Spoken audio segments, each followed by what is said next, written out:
First equation లో x1 0 x2 6 అని వస్తుంది. సెకండ్ దాంట్లో x2 12.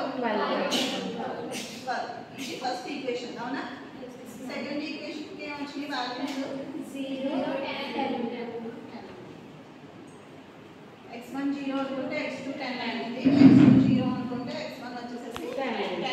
సో ఈ ఈక్వేషన్స్ ని మనం గ్రాఫికల్ రిప్రజెంటేషన్ అనేది చేయాలి. ఓకేనా.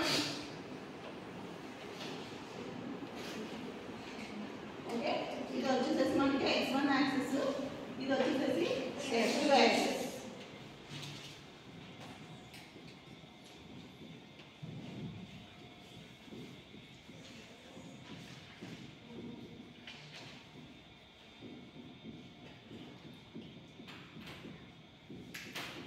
మీరు మాత్రం గ్రాఫ్లోనే చేయాలమ్మా, లేదంటే వాల్యూస్ అటు ఇటు అవుతాయి. ఒక్కొక్కరికి ఒక్కొక్క సపరేట్ వాల్యూస్ అనేవి వస్తాయి.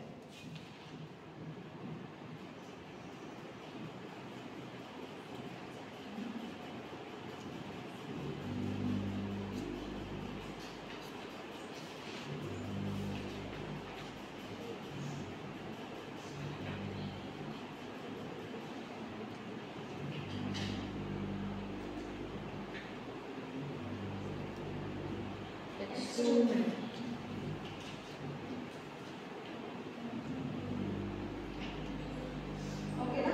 సో ఫస్ట్ ఈక్వేషన్ వాల్యూస్ ఏంటి మనకి x1 వచ్చేసి 0, x1 0 హియర్, x2 వచ్చేసి 6.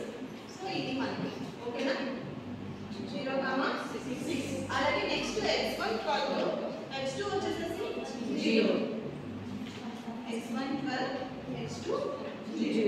ఇప్పుడు ఈ రెండింటిని కూడా మనం డ్రా చేసుకోవాలి. ఇది వచ్చేసి ఈక్వేషన్ 1 లైన్ మనకి ఓకేనా. అండ్ సెకండ్ ఈక్వేషన్ వచ్చేసి x1 0 x2 10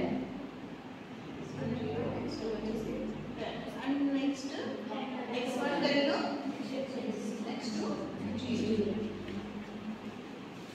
ఓకేనా.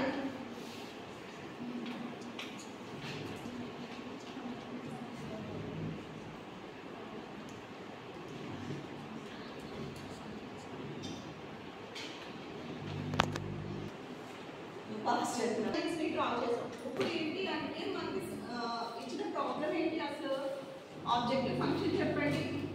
Max z equals to 12x1 plus 16x2. ఇది వచ్చేసి మనకి ఆబ్జెక్టివ్ ఫంక్షన్ చెప్పాను. నెక్స్ట్ సబ్జెక్టివ్ కాన్స్టెంట్స్ వచ్చేసి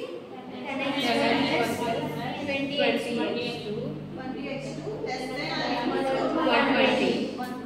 అలాగే second equation x1 8x2 less than or equal to 80. So ఇది మనకి ఈక్వేషన్స్ అండ్ కండిషన్ వచ్చేసి x1 and x2 must be greater than or equal to 0. ఓకేనా. సో ఇది వచ్చేసి first equation line condition check చేసుకోవాలి. Feasible ఏరియాని ఫైండ్ అవుట్ చేసేటప్పుడు మనం ఇచ్చిన ఈక్వేషన్ లో కండిషన్ ని చెక్ చేసుకోవాలి.